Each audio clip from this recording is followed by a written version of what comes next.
नमस्कार दोस्तों, panther academy में आप सभी लोगों का हार्दिक स्वागत है। उम्मीद है आप सारे लोग स्वस्थ होंगे, मस्त होंगे और अपनी सफलता के लिए निरंतर प्रयास कर रहे होंगे। दोस्तों, डेली की तरह आपको ऊर्जावान बनाए रखने के लिए, आपके अंदर सकारात्मक ऊर्जा का प्रवाह करने के लिए हम लोग सेशन की जो शुरुआत 2 शब्द मोटिवेशनल कोट से प्रारंभ करना चाहते हैं। तो आइए इसी क्रम में हम लोग सेशन की शुरुआत करें। और देखिए, जिंदगी खेलती भी उसी के साथ है जो खिलाड़ी बेहतरीन होता है। दर्द सबके एक से है मगर हौसले सबके अलग अलग।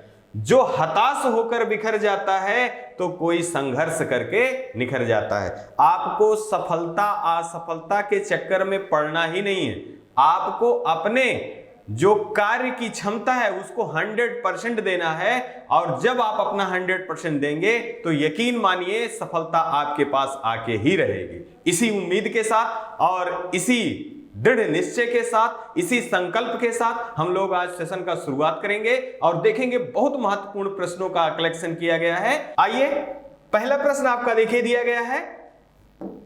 पहला प्रश्न आपका है, हाल ही में किस स्थान पर स्टैच्यू ऑफ नॉलेज का अनावरण किया गया? तो आपका पहला विकल्प दोस्तों दिया गया है मध्य प्रदेश, दूसरा दिया गया है महाराष्ट्र, तीसरा दिया गया है गुजरात और चौथा दिया गया है राजस्थान। तो दोस्तों यहां जो विकल्प नंबर बी होगा महाराष्ट्र, महाराष्ट्र में स्टैच्यू ऑफ नॉलेज का अनावरण किया गया।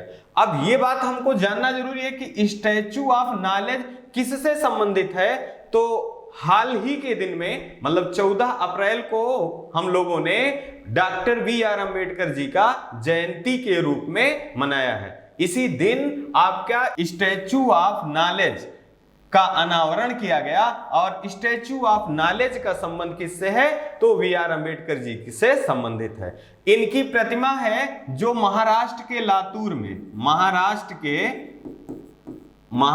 के लातूर में 70 फीट ऊंची प्रतिमा का अनावरण किया गया है। और इसे किसने किया है? केंद्रीय मंत्री किरण रिजिजू जी के द्वारा यह किया गया है। अब यहीं पर कुछ चीजें अगर हम देख लें डॉक्टर बी.आर. अम्बेडकर जी से संबंधित जो परीक्षाओं की दृष्टिकोण से अत्यंत महत्वपूर्ण है, तो हमारे पास परीक्षाओं में आने वाले प्रश्न गलत नहीं होंगे। जैसे पहला प्रश्न पूछा जाता है जन्म से संबंधित, तो इनका जन्म 14 अप्रैल 1891 ईस्वी में इंदौर के महू मध्य प्रदेश के में हुआ था। साथ ही साथ ये भारत के प्रथम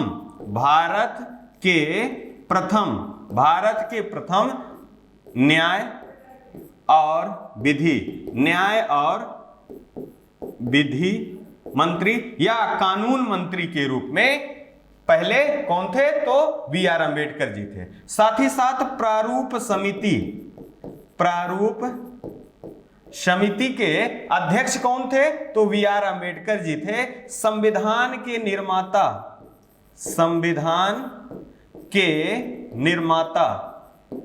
निर्माता कौन थे? तो बी.आर. अम्बेडकर जी थे। साथ ही साथ अनुच्छेद 32 को संविधान की आत्मा किसने कहा? तो दोस्तों ये बी.आर. अम्बेडकर जी ने कहा था। और इनकी मृत्यु जो हुई थी 6 दिसंबर 1956 ईस्वी में हुआ था। ये कुछ महत्वपूर्ण बी.आर. अम्बेडकर जी से संबंधित जानकारियां हैं जो आपको हमेशा याद रखना है। और एक बात आपसे और ये भी कहना है कि अगर हम आज बी.आर. अम्बेडकर जी के बारे में कुछ प्रकाश डालें तो ये गलतफहमी होगा, क्योंकि अगर कोई व्यक्ति बी.आर. अम्बेडकर जी के जीवन से संबंधित जानकारी शेयर करता है तो वो नाम मात्र है। जैसा कि आप समझ सकते हो कि हिमालय के ऊपर रुमाल को रखना, इतने बड़े शख्सियतें थे कि इनके द्वारा बताए गए आदर्शों का अगर एक हिस्सा भी हम लोगों ने अनुसरण कर लिया तो जीवन के विभिन्न पहलुओं में, विभिन्न क्षेत्रों में हमको सफलता से डरना नहीं होगा। इसी कम शब्दों में हम कहना चाहेंगे कि आप इनके आदर्शों, इनके जो शिक्षा की जो विधियां हैं, जो इनके अपने ठाठ हैं, उन पे अनुसरण करिए, अपने जीवन को आगे बढ़ाइए। आइए इसी क्रम में हम लोग अगला प्रश्न देखें। देखिए यहां कुछ प्रश्न और भी महत्वपूर्ण है, जैसे स्टैच्यू ऑफ यूनिटी ये कहां है? तो ये गुजरात में है। गुजरात में है। और ये किससे संबंधित है? सरदार वल्लभ भाई पटेल, सरदार वल्लभ भाई पटेल, सरदार वल्लभ भाई पटेल जी से संबंधित है। ये सरदार सरोवर पर स्थित है और ये सरदार सरोवर जो है, सरदार सरोवर नर्मदा नदी या इसी को नर्मदा डैम के नाम से भी जाना जाता है पर स्थित है। साथ ही साथ अगर स्टैचू ऑफ पीस किस राज्य में स्थित है? तो ये राजस्थान में स्थित है दोस्तों। स्टैचू ऑफ पीस राजस्थान में स्थित है। साथ ही साथ स्टैचू ऑफ इक्वलिटी ये हैदराबाद में स्थित है। ये सारे प्रश्न दोस्तों विगत परीक्षाओं में पूछे गए हैं, इसी कारण ये प्रश्न आपके लिए अत्यंत महत्वपूर्ण है। आइए इसी क्रम में हम अगला प्रश्न देख लें। हाल ही में किन दो भारतीय शहरों को tree city of the world के रूप में मान्यता प्राप्त हुआ है? अब यहां देखिए, पहला दिया गया है महाराष्ट्र और गुजरात, दूसरा दिया गया है गुजरात और मध्य प्रदेश, तीसरा दिया गया हैदराबाद और मुंबई, और चौथा आपका राजस्थान और महाराष्ट्र। तो यहां विकल्प नंबर सी सही होगा दोस्तों, हैदराबाद और मुंबई। अब आप यहां अगर याद कर पा रहे होंगे ट्री सिटी का आशय क्या है, तो जो जीवन शैली है शहरों की, बढ़ती जीवन शैली है, उस आधार पे वृक्षों का लगातार कटना में किन शहरों ने वृक्षों के कटाई के साथ साथ वृक्षों को आवश्यकता अनुसार अत्यधिक उपयोग के रूप में रखते हुए उनके लगाने की दर को और अधिक किया है, या जो वृक्ष पुराने रहे हैं उनको सुरक्षा प्रदान की है, इसी आधार पे इनको tree city of the world के रूप में चिन्हित किया गया है। और ये किसके द्वारा दिया जाता है? तो FAO, food and agriculture organization, और आवर डे फाउंडेशन के द्वारा यह चिन्हित किया जाता है। अब यहां बात हो रहा है हैदराबाद और मुंबई से संबंधित, तो अभी हम लोग देखें कि जो 2020 में हैदराबाद को चुना गया था ट्री सिटी के रूप में, लेकिन 2021 के लिए मुंबई को चुना गया है। इसी कारण अब दोनों जो हैं, आपके कभी भी पूछे जा सकता है प्रश्न कि हाल ही में किन दो भारतीय शहरों को tree city of the world के रूप में मान्यता प्रदान हुआ है, तो 2020 के लिए हैदराबाद और 2021 के लिए मुंबई को चुना गया है। आइए इसी क्रम में हम लोग अगला प्रश्न देख लेते हैं। देखिए यहां कुछ और भी चीजें बहुत महत्वपूर्ण है जो परीक्षाओं में पूछी गई हैं। जैसे दिया गया भारत में विश्व विरासत स्थल किसके द्वारा दिया जाता है? तो यूनेस्को के द्वारा। अब यहां यूनेस्को की स्थापना हम जान ले तो 16 नवंबर 1945 ईस्वी में यूनेस्को की स्थापना हुई, और इसका जो मुख्यालय है ये पेरिस में है, और इसके जो प्रमुख हैं आंद्रे अजोले जी हैं। अब भारत में कितने स्थल हैं? भारत में 40 विश्व विरासत स्थलों को चिन्हित किया गया है, जिसमें 39वां आपको तेलंगाना का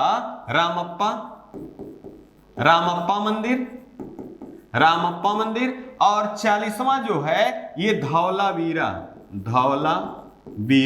धौलावीरा जो कि हड़प्पा सभ्यता से संबंधित है, ये 40वां स्थल के रूप में चिन्हित किया गया। और अमूर्त स्थलों के रूप में टोटल जो भारत में स्थल हैं ये 14 हैं, और 14वां जो है वो दुर्गा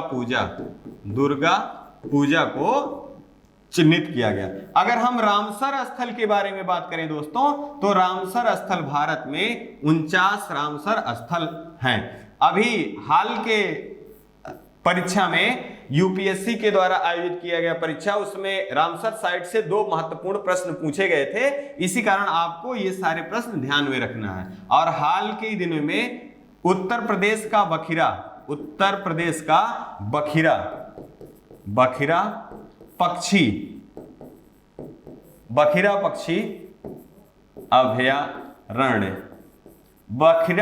अभयारण्य और खजारिया पक्षी अभयारण्य जो है ये गुजरात का, इन दोनों को रामसर साइट के रूप में चिन्हित किया गया। आइए इसी क्रम में अगला प्रश्न देख लें। देखिए, हाल ही में चर्चा में रहा G20 शिखर सम्मेलन 2023 के अध्यक्ष के रूप में किसे चुना गया है? पहला दिया गया है हर्षवर्धन श्रृंगला, दूसरा दिया गया विनय मोहन क्वात्रा, तीसरा दिया है जी अशोक कुमार और चौथा दिया गया है मनोज पांडे। दोस्तों, इस प्रश्न का अगर आंसर हम देखें तो इसका आंसर जो होगा विकल्प नंबर ए होगा, हर्षवर्धन श्रृंगला। अब यहां हम कुछ जानकारी G20 शिखर सम्मेलन से अगर इकट्ठा करें जो कि परीक्षाओं के लिए महत्वपूर्ण है, तो हम बात करें G20 जो है ये कितने देशों का समूह है? तो टोटल ये 20, जैसा कि लिखा भी गया है, ये 20 देशों का समूह है। लेकिन इसमें कौन कौन से देश, कितने देश आते हैं? तो 19 देश हैं और एक यूरोपियन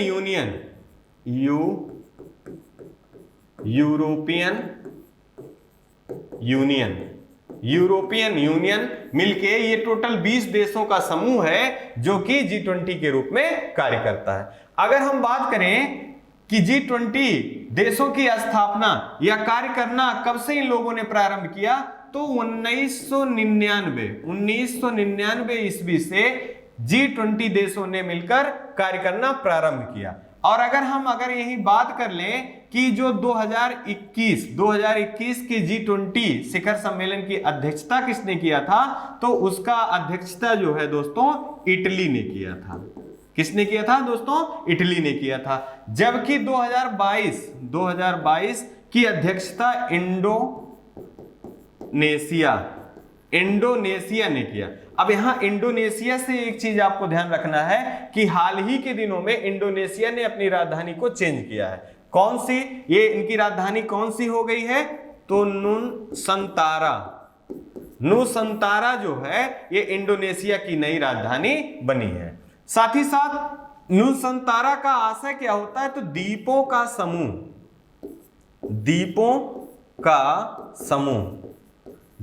का समूह जो है वो क्या कहलाता है? नुसंतारा कहलाता है। अब ये पहले इंडोनेशिया की राजधानी क्या थी? जकार्ता था। उसके बाद उन्होंने बोर्नियो द्वीप पे कालीमंथन स्थल है उसको अपनी राजधानी के रूप में चिन्हित किया था।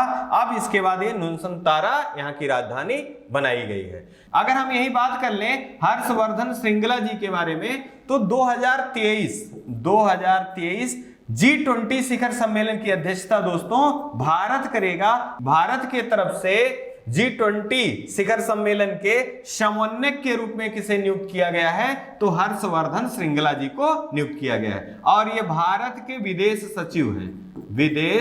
सचिव हैं। लेकिन यहां विकल्प नंबर 2 भी ध्यान दीजिए, तो विनय मोहन क्वात्रा अगले विदेश सचिव के रूप में नियुक्त किया गया है। साथ ही साथ जी अशोक कुमार जी के बारे में बात करें तो भारत के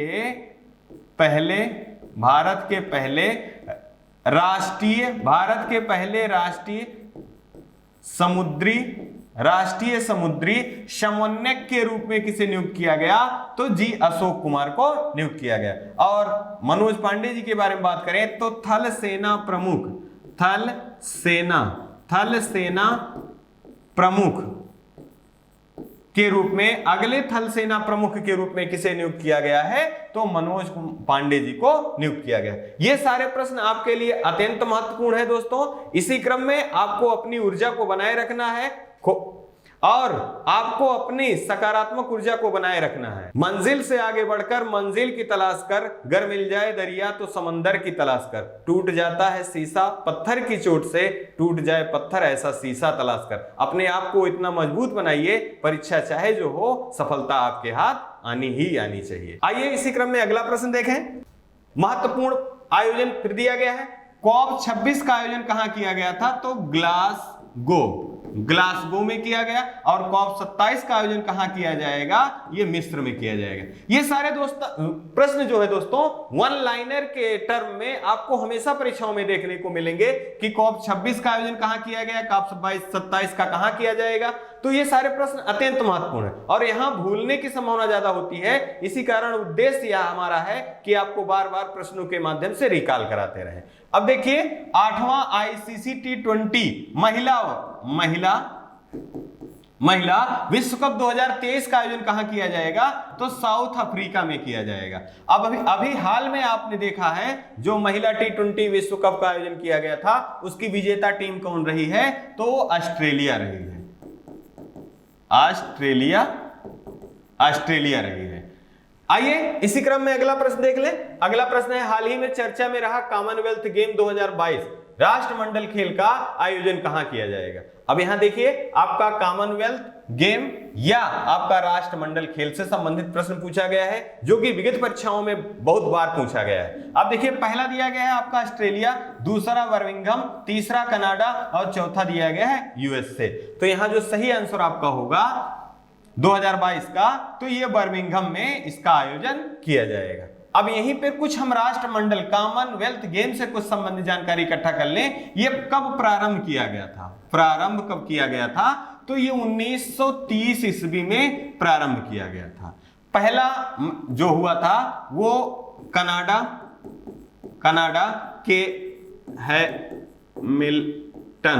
हैमिल्टन में पहला राष्ट्रमंडल खेल का आयोजन किया गया था। और हाल में 2022 में कहां किया जा रहा है? तो बर्मिंघम में किया जा रहा है, जो कि प्रश्न में आपके बताया गया है। अब यहीं से इसके बाद अगला कहां किया जाएगा? आपका ये 2022 का है, इसके बाद जो किया जाएगा वह कहां किया जाएगा? तो ये ऑस्ट्रेलिया में किया जाएगा। ये सारे प्रश्न आपके लिए अत्यंत महत्वपूर्ण हैं, आपको बार बार इनको ध्यान रखना है। आइए इसी क्रम में आगे देख लें। देखिए यहाँ खेलों से आयोजन से कुछ और महत्वपूर्ण प्रश्न दिए गए हैं, जैसे 13वां आईसीसी वनडे विश्व कप का आयोजन कहां किया जाएगा 2023 में? ये भारत में किया जाएगा। ये भी प्रश्न बहुत महत्वपूर्ण है। और 22वां फीफा फुटबॉल विश्व कप 2022 इस साल के अंत तक कतर में इसका आयोजन किया जाएगा। और 33वां ग्रीष्मकालीन ओलंपिक खेल 2024 इसका आयोजन कहां किया जाएगा? इसका आयोजन फ्रांस में किया जाएगा। और इसके 34वां क्रम 35वां क्रम भी आपको याद रखना है। 34वां जो होगा वह यूएसए में होगा और 35वां जो आपका है 35वां जो है ये ऑस्ट्रेलिया में होगा। क्योंकि इनका शेड्यूल पहले से सेट है, तो इसी कारण यहां से प्रश्न पूछे जाने की संभावना भी अत्यधिक है। आइए इसी क्रम में अगला प्रश्न देख लें। हाल ही में 2021 के लिए अंतरराष्ट्रीय गांधी शांति व्यक्तिगत श्रेणी में पुरस्कार किसे सम्मानित किया गया? तो विकल्प आपका दिया गया, पहला डॉक्टर भूषण कुमार, दूसरा फ्रांसिस केरे, तीसरा डॉक्टर रेणु और चौथा दिया गया है टी राजा कुमार। तो यहां जो 2021 के लिए गांधी शांति पुरस्कार जो दिया गया है, विकल्प number A doctor Bhushan Kumar को दिया गया है। ये किस क्षेत्र से जुड़े हैं? तो ये चिकित्सा के क्षेत्र से जुड़े हैं। ये कुष्ठ रोग निवारण के कारण इनको अंतरराष्ट्रीय गांधी शांति पुरस्कार से व्यक्तिगत श्रेणी में सम्मानित किया गया है। साथ ही साथ अगर हम यही बात कर लें फ्रांसिस केरे का, तो ये पहले अफ्रीकी हैं जिनको एबल पुरस्कार से सम्मानित किया गया। और एबल पुरस्कार किस क्षेत्र का पुरस्कार है? तो ये गणित के क्षेत्र में दिया जाने वाला उत्कृष्ट पुरस्कार है। अगर हम यही बात कर लें डॉक्टर रेणु के संबंध में, तो वन अनुसंधान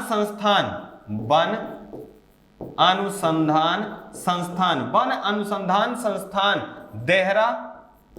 देहरादून की दूसरी अध्यक्षा के रूप में किसे नियुक्त किया गया है? तो डॉक्टर रेणु कुमार जी को नियुक्त किया गया है। साथ ही साथ पहली कौन थी? तो पहली डॉक्टर सविता जी थी। अगर हम यही बात कर ले टी राजा कुमार जी के बारे में, तो FATF के अध्यक्ष के रूप में किसे नियुक्त किया गया? तो FATF के अध्यक्ष के रूप में टी राजा कुमार को नियुक्त किया गया। हाल ही में FATF के द्वारा किस देश को ग्रे लिस्ट में डाला गया? तो UAE को ग्रे लिस्ट में डाला गया। ये सारे प्रश्न आपके लिए अत्यंत महत्वपूर्ण है। आइए हाल ही में संस्कृति और पर्यटक मंत्रालय के द्वारा किस पोर्टल की शुरुआत की गई? यहां देखिए पहला दिया गया है उत्सव, दूसरा जन निगरानी, तीसरा अमृत समागम, चौथा दिया गया है प्राकृति ऐप या शुभंकर। अब यहां जो सही ऑप्शन होगा विकल्प नंबर ए सही होगा उत्सव उत्सव पोर्टल, उत्सव पोर्टल का अनावरण किया गया है संस्कृति और पर्यटन मंत्रालय, संस्कृति और पर्यटन मंत्रालय। तो यहां ये जानना है कि केंद्रीय संस्कृति और पर्यटन मंत्रालय के मंत्री कौन है, तो जी किशन रेड्डी हैं, जी किशन रेड्डी हैं।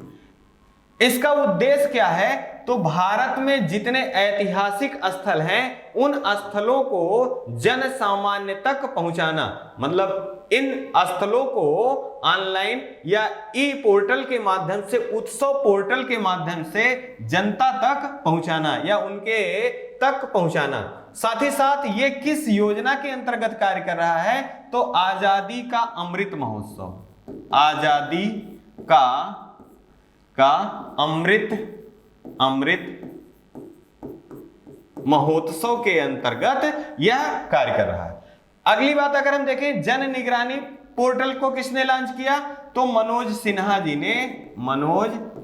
जी ने लॉन्च किया और इन्होंने ही अवसर नामक एक पोर्टल मोबाइल ऐप को भी लॉन्च किया। अमृत समागम की बात करें तो अमित शाह जी के द्वारा प्रारंभ किया गया। कहां से प्रारंभ किया गया, तो दिल्ली से प्रारंभ किया गया। और प्राकृति ऐप के बारे में बात करें दोस्तों, तो ये भूपेंद्र सिंह जो केंद्रीय वन और पर्यावरण मंत्री हैं, इनके द्वारा प्राकृति शुभंकर लॉन्च किया गया। आइए इसी क्रम में अगला प्रश्न देख ले। देखिए, हाल ही में यूरोपीय यूनियन ने किस भारतीय उत्पाद को जीआई टैग प्रदान करने की अनुशंसा की है। आपका विकल्प ए दिया गया है कांगड़ा की चाय, दूसरा दिया गया है दार्जिलिंग की चाय, तीसरा दिया गया मखाना और चौथा दिया गया है केसर। तो इसका जो सही आंसर आपका होगा कांगड़ा की चाय होगा। अब यहां ये जानना जरूरी है कि कांगड़ा स्थित कहां है, तो हिमाचल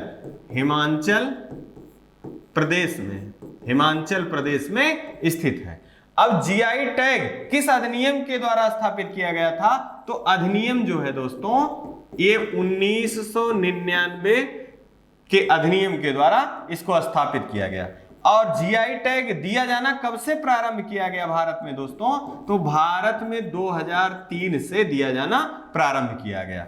पहला भारत का जीआई टैग प्राप्त उत्पाद कौन सा था, तो यहां विकल्प नंबर बी के रूप में दिया गया है दोस्तों दार्जिलिंग की चाय। यह भारत का पहला दार्जिलिंग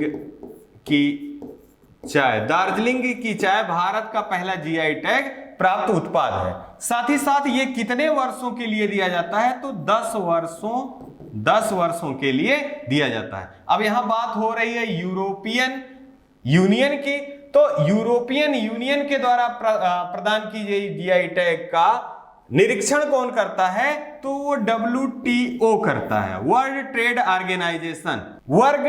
ऑर्गेनाइजेशन से संबंधित एक महत्वपूर्ण प्रश्न आपको याद रखना है कि इसकी पहली महिला अध्यक्षा के रूप में किसे नियुक्त किया गया है, तो नाकोंजी ओकोंजा इवेला जो कि नाइजीरिया की हैं, ये पहली महिला अध्यक्षा के रूप में इनको नियुक्त किया गया है। और इसी क्रम में अगर हम देख लें मखाना जिसका संबंध बिहार से है, इसको भी हाल ही के दिनों में जीआई टैग प्राप्त किया गया है। और केसर की बात करें तो इसका संबंध जम्मू कश्मीर से है, इसको भी जीआई टैग प्रदान किया गया है। हाल ही में केंद्रीय मंत्रिमंडल में मैनिटोबा कनाडा के बीच किस भारतीय आयोग का द्विपक्षीय हस्ताक्षर ज्ञापन किया गया। पहला दिया गया है भारतीय प्रतिस्पर्धा आयोग, दूसरा वित्त मंत्रालय, तीसरा भारतीय रिजर्व बैंक, चौथा दिया गया है भारतीय प्रतिभूति एवं विनिमय बोर्ड। इसको आप जो आंसर इसका होगा विकल्प नंबर डी होगा और इसको हम सेबी के नाम से भी जानते हैं। अब यहां हमको जानना है कि सेबी की स्थापना किस अधिनियम के द्वारा किया गया, तो अधिनियम 1992 के द्वारा किया गया। अभी हाल फिलहाल के दिनों में सेबी की पहली महिला अध्यक्ष, सेबी की पहली महिला अध्यक्षा के रूप में नियुक्त की गई हैं, वो कौन है, तो माधुरी पुरी बुच जो हैं, ये पहली महिला अध्यक्ष के रूप में चुनी गई हैं। अगर ये बात करें हम वित्त मंत्रालय के बारे में, तो भारत की पहली पूर्णकालिक महिला वित्त मंत्री जो हैं वो निर्मला सीतारमण जी हैं। साथ ही साथ रिजर्व बैंक के बारे में बात करें तो इसकी स्थापना जो हुआ है 1 अप्रैल 1935 ईस्वी में हुआ था। और किस अधिनियम के द्वारा? तो अधिनियम 1934 के द्वारा इसकी स्थापना की गई थी, यंग हिल्टन आयोग की सिफारिश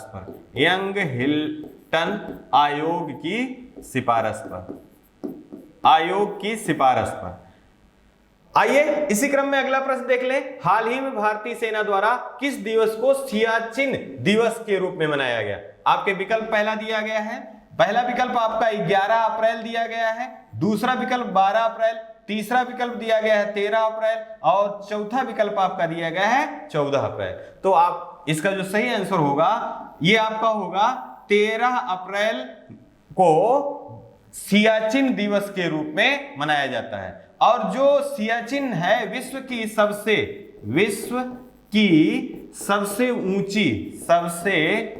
ऊंची युद्ध स्थल के साथ साथ सबसे ठंडी युद्ध स्थल भी है। साथ ही साथ यहां पर पाकिस्तान के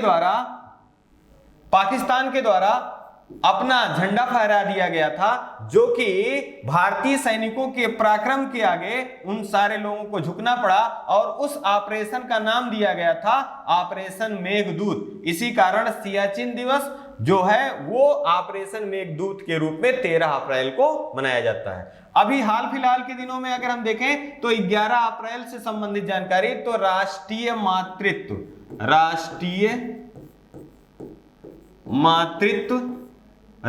मातृत्व सुरक्षा दिवस के रूप में मनाया गया। साथ ही साथ अगर हम बात करें यही 14 अप्रैल के बारे में, तो डॉक्टर बी आर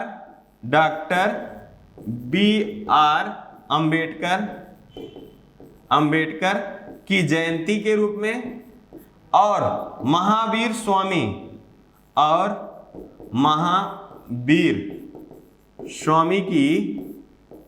की जयंती के रूप में मनाया गया। महावीर स्वामी जी जैन धर्म के संस्थापक और साथ ही साथ 24वें जैन तीर्थकार के रूप में माने जाते हैं।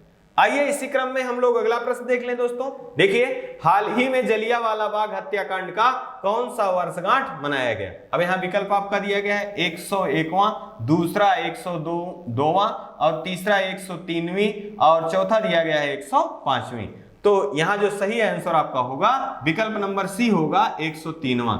अब यहां जलियांवाला बाग हत्याकांड से जो परीक्षाओं में पूछे गए प्रश्न हैं उनको हम एक बार पुनः देख लें। तो यह घटना जब हुआ था तो 13 अप्रैल 1919 ईस्वी में यह घटना हुई थी। साथ ही साथ उस समय जो वायसराय थे भारत के चेम्सफोर्ड थे।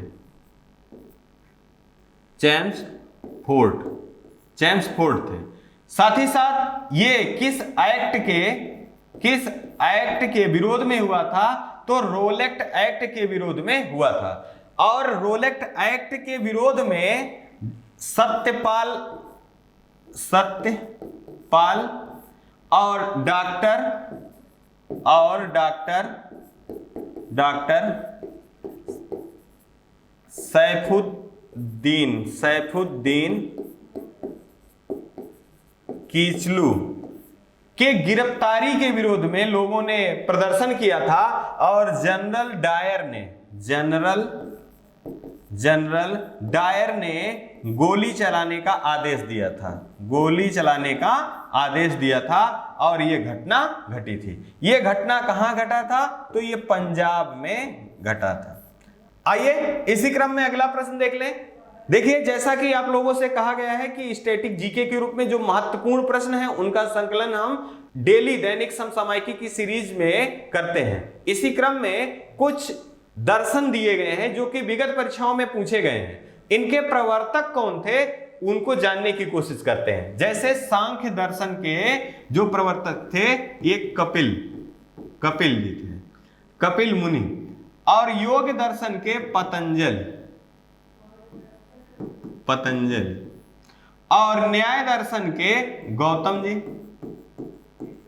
साथ ही साथ वैशेषिक के कणाद या उलूक जी, और पूर्व मीमांसा के जो थे ये जैमिनी थे, और उत्तर मीमांसा के वादरायण जी थे। आप अगर विगत वर्षों का प्रश्न पत्र उठाकर देखेंगे तो ये प्रश्न मैचिंग वाले हिस्से में ये प्रश्न आए हुए हैं कि सांख्य दर्शन के प्रवर्तक कौन थे, न्याय दर्शन के प्रवर्तक कौन थे, योग दर्शक के प्रवर्तक कौन थे, वैशेषिक दर्शन के प्रवर्तक कौन थे, पूर्व मीमांसा उत्तर मीमांसा के प्रवर्तक कौन थे। इनको आपको फॉलोइंग मैचिंग के रूप में आपको रखना था। दोस्तों इस सेशन का एकमात्र ही उद्देश्य है कि आपको परीक्षा में 100% सफलता को सुनिश्चित कराना। इसी क्रम में आपके साथ संस्था लगातार जुड़ी हुई है और आप अपना जो बहुमूल्य समय संस्था के प्रति दे रहे हैं उसके लिए संस्था आपके आभारी रहेगी। और आप अपना और अपने परिवार का खूब सारा ध्यान रखिए। जय हिंद, जय भारत।